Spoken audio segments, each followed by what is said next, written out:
Let's talk about Donald Trump now. Technically, he's still the president of the United States. Numerically, he's lost his next term in office. At 214 electoral votes, he's far away from winning the majority of votes in the Electoral College. But Trump is in denial, and there's no way he's conceding. Over the last 2 days, Donald Trump has been busy playing golf. His official calendar is empty. While his deputy Mike Pence is chairing a Wuhan virus task force meeting, Trump does not feel the need to take stock of the pandemic. Instead, the buzz is the president's campaign is trying to see if it's possible for Trump to hold rallies. What for? To bolster his claims that the election has been stolen. Tonight, let me give you the story of Donald Trump in 5 questions and answers. Question number 1, what are Trump's options? 2, what are the lawsuits facing Donald Trump? 3, what are the powers of a lame duck president? In other words, a president who is on his way out. What can he do? 4, what are Trump's aides saying? And 5, what about the rumors of First Lady Melania Trump seeking a divorce? Yes, those reports are also doing the rounds. Let's take them one by one. First up, what are the options before Donald Trump? Conceding is the most practical one, gracefully beginning the procedure of transfer of power.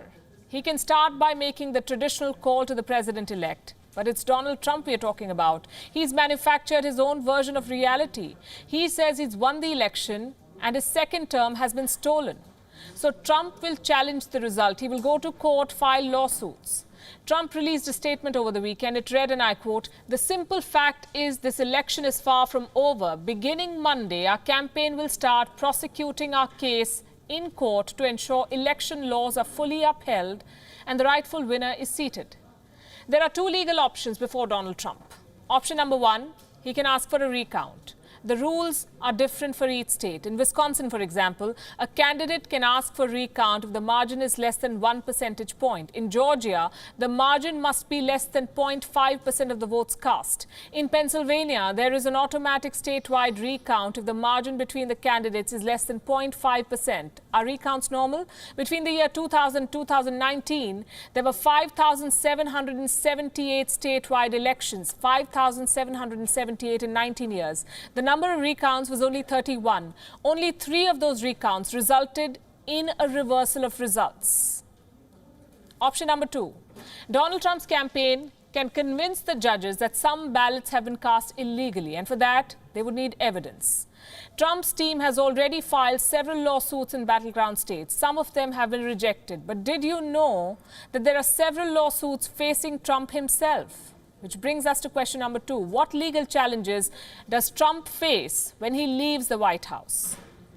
There is an ongoing criminal investigation into Trump and the Trump Organization. Then there are the allegations of tax evasion. Trump could face a criminal prosecution by the U.S. Department of Justice.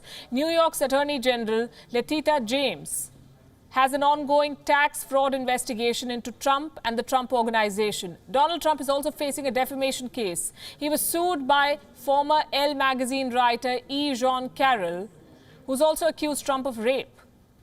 Trump is also facing a lawsuit by reality show contestant Summer Zervos. She also accused Trump of kissing her against her will. This is a long list, and it spells trouble. As president, Donald Trump was immune from prosecution for criminal offenses. But this cloak of immunity will disappear come 20th of January. And that's the day Joe Biden officially becomes the president of the United States. Next question. What powers does Trump have till then? In other words, what are the powers of an outgoing president of the U.S.? Will Donald Trump be allowed to enjoy all the powers vested in the President of the United States of America? The answer is yes. Trump can use the next 2 months to create serious trouble for Joe Biden if he wants to. He can declassify sensitive information. He could also order missile strikes. He could withdraw troops. He can also issue preemptive pardons for himself and his family. And this is not the first time this will happen. Bill Clinton, by the way, issued scores of pardons on his last day in office. The list included his brother and the husband of one of his fundraisers. So Trump won't be the first. Question number 4. What have Trump's advisors been telling him? Reports say there is a clear divide in Trump's inner circle. One side is asking him to concede defeat. The other side is asking Trump to fight on. The First Lady of the US, Melania Trump, and son-in-law Jared Kushner are reportedly advising the president to accept defeat. But his sons, Donald Trump Jr. and Eric Trump, want him to fight on. Then there are also prominent Republicans, like Senator Lindsey Graham and House Representative Kevin McCarthy, who want Trump to not give up. The fact of the matter is Donald Trump has lost the election. Some reports say he may be losing his wife too. That's question number 5. Is Melania Trump divorcing Donald Trump? Reports claim that she is, quote-unquote, counting the minutes until divorce. A lot has already been said and written about Trump's marriage being on the rocks. Reports also say Melania Trump burst into tears when Donald Trump won the race to the White House in 2016. A recent book claimed that she waited 5 months before relocating to the White House. She apparently was negotiating a post-nuptial agreement to give her son Barron an equal share of the Trump fortune. Donald Trump and Melania have been married for 15 years. Thank you for watching Gravitas on WION's YouTube channel. If you want to stay up to date with what's happening around the world, then subscribe to our channel and don't forget to like and share. Thank you very much for watching WION. World is One.